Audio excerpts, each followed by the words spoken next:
Here's a video for Barbara on doing embroidery with her machine. I'm going to try and do this as fast as possible here. Try and save time, so stick with me here. On the back side of the bobbin case, when you pull the thread, it's going to be turning that way. We're going to thread the bobbin, and this is the embroidery bobbin case. It has the little pigtail wire, so that gets threaded.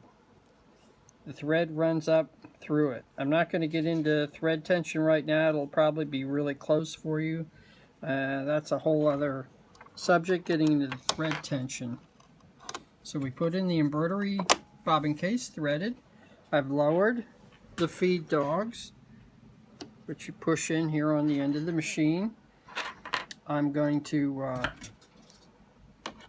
let me thread the top of the machine. Thread the top of the machine. I'm using some isocord embroidery thread, and I'm just using a thread stand here for the test. And I run the thread through this little guide here when I run it off the thread stand. You will probably be using something like this, unless you, and then you would run it through the guide. Hook the thread underneath here, and the thread runs across the top of the machine here. You follow the arrow. I'm going to have a seat. This is with the feed dog, with the foot raised, so the tension discs up here are open and the thread falls in. And this is with the needle in the upper position. Thread goes around this way, and you are running the thread back and front over the take-up arm. At this point, the thread gets hooked in the take-up arm. And the thread goes behind this wire, not in front. I've had people put it in front and they say, "What's wrong with my machine?" They just threaded it wrong. Thread goes behind this guide. Gets looped around the little guide. It gets looped around the little guide behind the needle shaft. We're going to do the threader. Pops the thread out through the... We're trying to cover a lot in a short time, so I am rushing here. We use the number 26 foot. And just for convenience in the video, I'm going to stick the thread through the opening in the foot.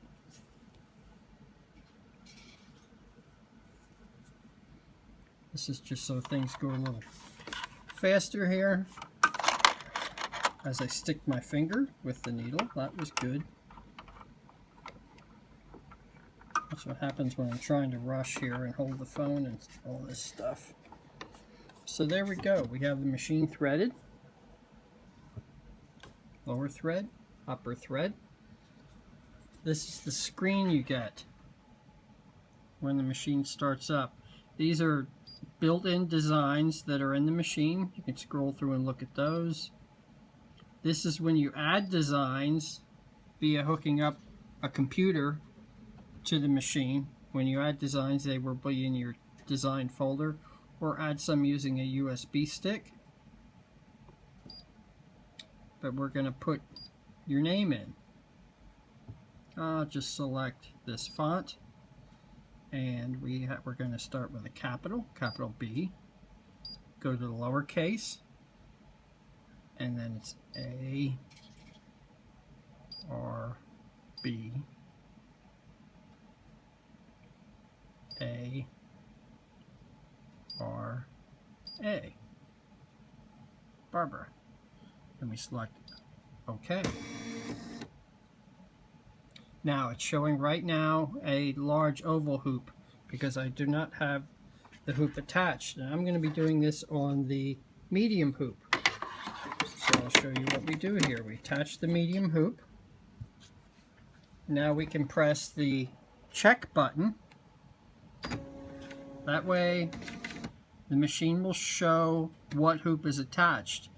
And now the machine knows that there's a medium hoop on here, and it's showing that the design right now is too big for the hoop.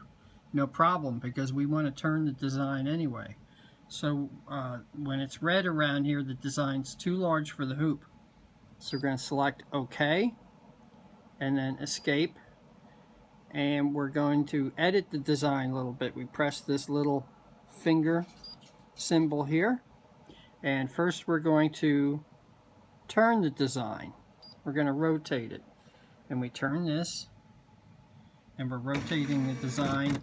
Up here it shows you how many degrees you rotated it. I want to go straight up and down, so we're going to go to 90 degrees. 90. There we have it upside down, and now it fits in the hoop. I'm going to make it just a little bit smaller because it is rather large right now. Then we go to this symbol, and with that symbol I can make the design real small, and I could make it big to the point that it's going to turn red again around the design. It turned red, and that tells me it's not going to fit. So I'm going to do it about that big. I'm going to move the design to the top of the hoop. I'm going to go here. Now if I get outside the hoop again, the embroidery field, it's going to turn red. So you can't do that. You got to keep it in your embroidery field, and that's where I'm going to put it. So we're good to go. We're going to click on OK. The machine checked the hoop size again, and it did its alteration to the design because it was resized, and it's ready to start. So what we're going to do here is we're going to lower the foot, and what it's going to do, it's just going to stitch a few times and stop. Again, there's something that people think there's something wrong with the machine. There's nothing wrong with the machine. They are supposed to stitch just a couple times and stop, and I'll show you why. So you press the start button, and it shows you on the screen here to press the start button. So we're going to press the start button. It's going to do a few stitches, and it's going to stop. Why it stops is to take off this extra thread. And since I'm doing this with my phone, I would, if I had the availability of both hands, I would get in here with the scissors and cut that. Right now I'm just going to rip it off. So it will stitch a couple times, stop, you pull your tail, you cut your tail off, and now we push the button again, and the embroidery is going to start.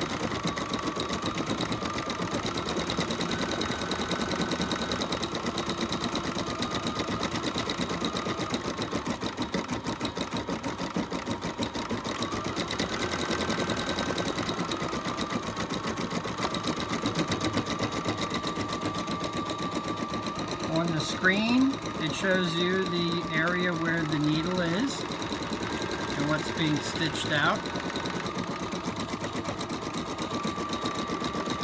I'm not going to let the video go through the whole stitching out of the name here because it'll just get too long to put on YouTube from my phone.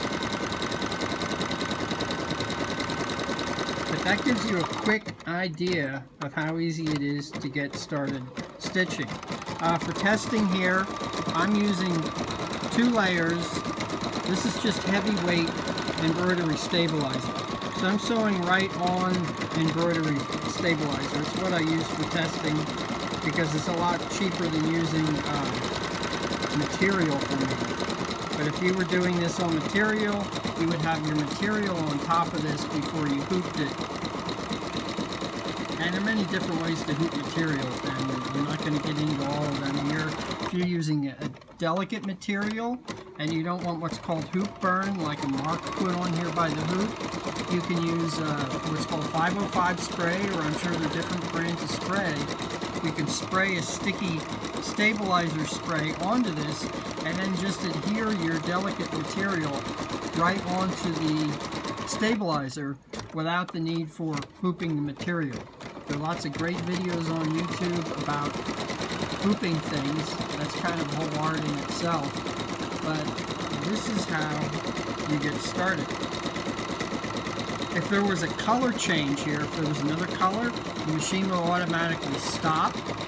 At that point you would cut it, and it'll automatically stop and cut the thread when it's done and that point you would change, you would rethread the machine with your next color. And it would show you on here what the next color would be if it was a multi-color design. So there you go. That's your machine. And those are the basics of how you get started. Thanks for watching.